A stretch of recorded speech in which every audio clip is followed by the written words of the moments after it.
Greetings to all! Today we will have an interview with an Englishman who lives in Ukraine and his hobby is cycling. He also blogs about his travels in the form of articles on the internet and publish each of his stories on the site. Alas, he still doesn't have a YouTube channel, since he prefers story writing more than video blogging. But still I managed to contact him. What came of it, you will see now.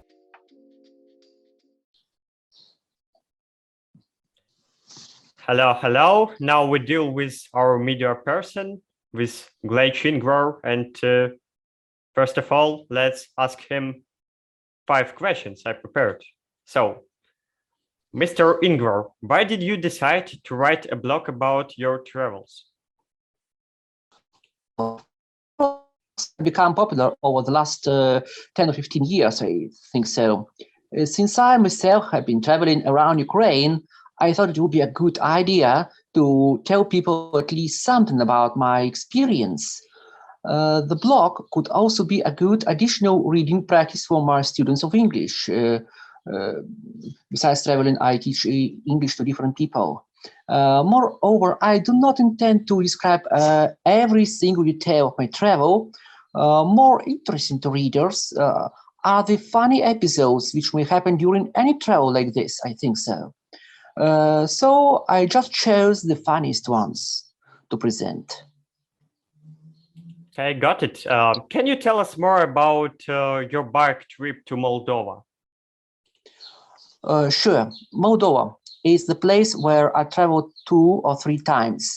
The last time I rode there was an attempt to shorten my way back from Kolomyia near Ivano-Frankivsk to Odessa. And at that time, I traveled from the northernmost part of the country to the center, from where I turned to the region of Odessa. As for the country itself, people told me that Moldova is a poorer country than Ukraine is, but frankly, I did not notice that. Towns like Edinets, Belts, and the capital city of Chisinau look no worse than cities in Ukraine. And next time I go there, I will definitely explore the south of the country. What I want to do is to go south from Chisinau to see how it looks like all the way to Giurgiulest, which is near the town of Reni in Odessa region. Hey, maybe a bit more about capital. What about Chisinau? Maybe you will add something?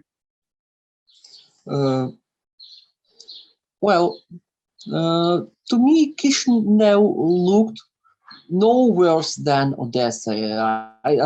It's the same picture. Yes. Of course, if we compare it with different capital cities of the world, bigger ones like Kiev or London or whatever else. Well, you will find that Chisinau is kind of smaller city. Oh, of course. But anyway, it feels like quite comfortable to live and explore. Okay, and why did you choose a bicycle as a means of transport? Bicycle is my main and favorite means of transportation. I use it wherever I go. Of course, it is a good way of driving and fitness at the same time. Modern cities and towns are full of cars, but you know what? About 90% of cars users could serve all their traveling needs just by cycling. Many people forget that the more they use their muscles, the longer they're healthy. So the longer they could live in all the meaning of this verb. As for the cycling tourism, a holiday like this is much more memorable than the same holiday you would spend traveling by train, car, or coach. Running the speed of a car, you don't see much. Let's imagine you travel from Odessa to Kiev by train. All you remember is the things you have seen in Kiev, yes? But if you travel there by bicycle, well, definitely makes longer time, sure, but you can enjoy yourself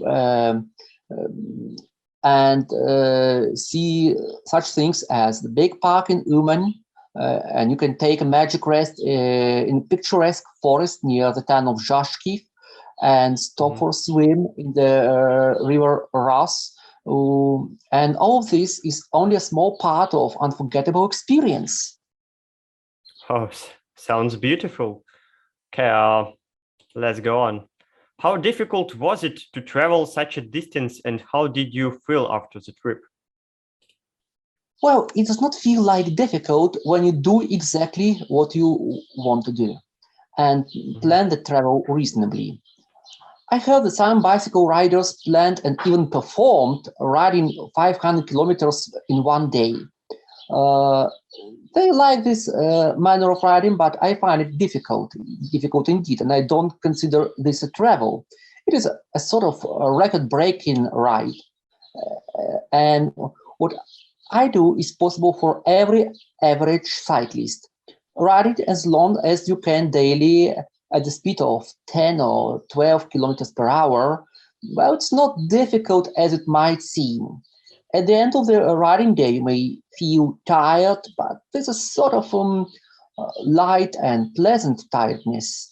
Uh, and as you reach the destination, you receive another feeling that you're proud of having been able to make it. Yes, that's true. And the last but not the least, did you plan to turn ordinary articles into a series of video blogs on YouTube, for example? Certainly, it's a good idea. However, on the one hand, video is the best proof that you reached a certain landmark. On the other hand, creating a good and attractive video is a bigger job than traveling itself. To produce an interesting video material, it is not enough just to tap a record button on your filming gadget. Uh, it's a big deal of work of cutting the filmed material into bits and then joining them into something interesting to watch after you've done the traveling and the filming. And I guess I need a team of people who could take this part of work to make it real. That's what I think. Yes, I agreed with everything you said above, and I think I'm really satisfied with your answers.